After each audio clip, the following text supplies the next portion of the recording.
পবিত্র কোরআনের আরেকটি সূরা সূরা বুরুজ, সেখানে আমরা আসহাবুল হুদুদের কথা জেনেছি। কুতিলা আসহাবুল হুদুদ আন্নারি যাতিল ওয়াকুদ। আসহাবুল হুদুদের ঘটনা এই আয়াতের তাফসীর ইবনে কাসির, আল্লামা ইবনে কাসির উল্লেখ করেছেন, আল্লাহর রাসূল সাল্লাল্লাহু আলাইহি ওয়াসাল্লাম বলেছেন, একজন জালিম বাদশা ছিল।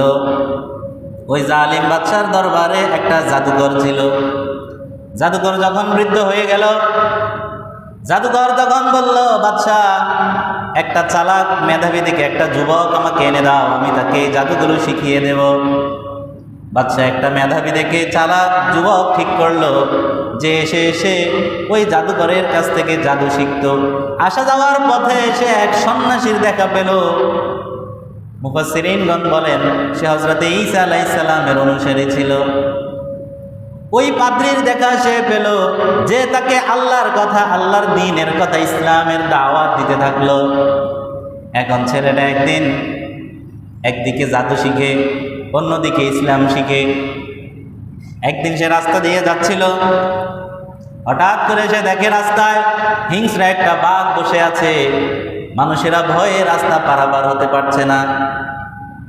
তখন যুবকের মাথায় একটা বুদ্ধি আসলো যে লোকটা আমাকে রাজ দরবারে জাদু শিখায়, আসলে কি সে সঠিক, নাকি যে লোকটা আমাকে আল্লাহর কথা বলে, ধর্মের কথা বলে, সে সঠিক, আমি একটু পরীক্ষা করি। সে বলল, যদি জাদুকরের চেয়ে ওই আবেদ লোকটি সঠিক হয় রব্বুল আলামিন, তাহলে আমার এই পাথরের আঘাতে আপনি ওই বাঘটাকে হত্যা করুন। জাদুকরের রবের তুলনায় পাদ্রীর রব যদি সঠিক হয়, তাহলে আপনি এই পাথর দ্বারা এই বাঘটাকে হত্যা করেন। যুবক পাথর দিয়ে বাঘকে হত্যা করলো, বাঘের দিকে নিক্ষেপ করছে, বাঘ নিহত হয়ে গেছে। সে পাদ্রীকে বলল, আমি এইভাবে বলেছি। পাদ্রী বলল, তুমি তো পর্যাপ্ত প্রশিক্ষণ পেয়ে গেছো। এরপরে যুবক ইসলামের দাওয়াত দিতে থাকলো। জন্মান্ধ মানুষ তার কাছে আসে, সে বলল, আমি তোমার জন্মান্ধ ভালোর জন্য আল্লাহর কাছে দোয়া করব। তুমি প্রথমে আমাকে বলো, যদি তুমি ভালো হও তুমি আল্লাহর প্রতি ঈমান আনবে কিনা। জন্মান্ধ বলে, হ্যাঁ, যদি আমার এই জন্ম থেকে আমি চোখে দেখি না, তুমি যদি আল্লাহর কাছে দোয়া করলে আল্লাহ যদি আমার চোখের জ্যোতি ফিরিয়ে দেয়, আমি অবশ্যই আল্লাহর প্রতি ঈমান আনবো। যুবক তখন দোয়া করলো, রব্বুল আলামিন, আপনি এই জন্মান্ধের চোখ ভালো করে দিন। জন্মান্ধ ভালো হয়ে গেল। এখন যুবকের এই ঘটনা দেখে মানুষেরা তার কাছে আসতে থাকে, সে সাহায্য করতে থাকে। বাদশা ছিল মুশরিক, কিন্তু সবাই হয়ে যাচ্ছে মুসলমান। বাদশা মুসলিম না অমুসলিম? বাদশা মুসলিম না অমুসলিম? অমুসলিম। আর এই যুবকের কারণে সবাই হয়ে যাচ্ছে কি? মুসলিম। তখন বাদশা এই যুবককে ধরলো। কিছু লোককে বললো, যাও একে নিয়ে পাহাড়ে চলে যাও। পাহাড়ের চূড়ায় গিয়ে সেখান থেকে তাকে নিচে ফেলে দাও। তারা যখন তাকে পাহাড়ে নিয়ে গেল, যুবক আল্লাহর কাছে আশ্রয় চাইলো। আল্লাহর কুদরতে পাহাড় প্রকম্পিত হওয়া শুরু করলো। ওই যুবক ছাড়া বাকি সবাই পড়ে মারা গেল। বাদশা বলল, কি ব্যাপার? যুবক তো মারা গেল না, মানুষেরা তো মুসলিম হয়ে যাচ্ছে, একত্ববাদে বিশ্বাসী হয়ে যাচ্ছে। সে আরো কিছু লোক ভাড়া করলো। সে তাদেরকে বলল, তোমরা এই যুবককে হত্যা করো, তাকে সাগরে নিয়ে যাও, সমুদ্রের মাঝপথে গিয়ে তাকে ফেলে দাও। কিন্তু সেখান থেকে ও যুবক বেঁচে ফিরল।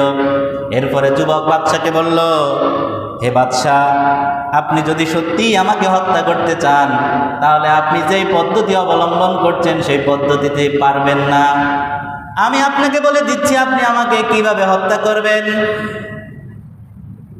আপনি আমাকে তীর দ্বারা আঘাত করবেন, তবে ওই তীরটা যে মারবে, ওই তীর নিক্ষেপ করার আগে সে বলবে, বিসমিল্লাহি রব্বি হাযাল গুলাম। সহিহ মুসলিমেও আছে হাদিসটি।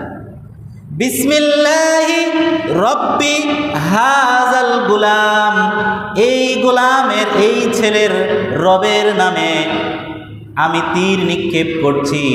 এই কথা বলে যদি কেউ আমাকে তীর মারে, শুধুমাত্র তাহলেই আপনি আমাকে হত্যা করতে পারবে।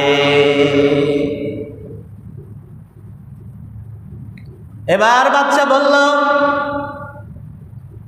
তোমার মাধ্যমে মানুষেরা একত্ববাদে বিশ্বাসী হয়ে যাচ্ছে।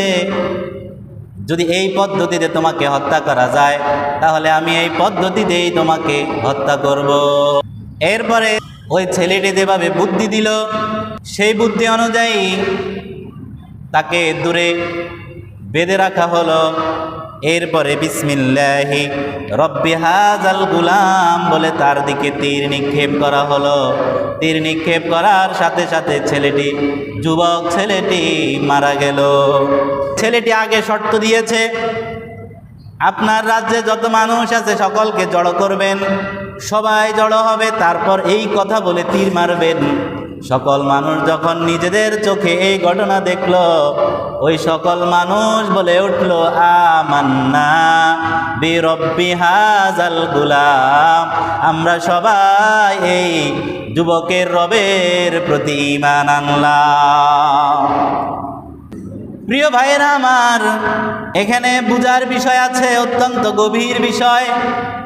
বাদশাহ যুবকটিকে মারতে চাইল, কারণ যুবকটিকে যদি মারা যায় তাহলে কেউ আর ইসলামের কথা বলবে না, তাওহীদের কথা কেউ আর বলবে না। কিন্তু বাদশাহ যুবকটিকে যেই কারণে মারলো, যেই ভয়ে মারলো, যুবকটিকে মারার পর যুগের সকল মানুষ তাওহীদবাদী হয়ে গেল। যুগ জমানা পাল্টে দিতে চাই না অনেকজন, একজনেই আনতে পারে যুগের পরিবর্তন। মাত্র একটি যুবক গোটা একটা রাজ্যকে তাওহীদবাদী করে ফেলেছে। এখন বাদশাহ সবাইকে নিয়ে বসলো, এদেরকে কি করা যায়, কি করা যায়। সবাই তো তাওহীদবাদী হয়ে গেল। তখন তারা বুদ্ধি দিল যে আপনি বড় বড় গর্ত করুন, সেখানে অগ্নি প্রজ্বলিত করুন। বাদশাহ বড় বড় গর্ত করলো, সেখানে আগুন জ্বালানো হলো। আল্লাহ সেদিকে ইঙ্গিত করে বলেন কুতিলা আসহাবুল উখদুদ আন্নারি যাতিল ওয়াকুদ। বড় বড় গর্ত করা হলো। এরপরে একজন একজন মানুষকে আনা হলো, বলল তুমি ওই বান্দার, তুমি ওই যুবকের রবের প্রতি ঈমান ছেড়ে দাও। বলে না, আমি ঈমান ছাড়বো না। বলে যে তাহলে তুমি এই আগুনে ঝাঁপ দাও। যারা ঈমান ছেড়ে দিচ্ছে তাদেরকে মাফ করে দিচ্ছে, আর যারা ঈমান ছাড়লো না তাদেরকে সকলকে আগুনের মধ্যে নিক্ষেপ করা হলো। এটা আরো বিস্তারিত বললে আপনারা বুঝতে পারতেন।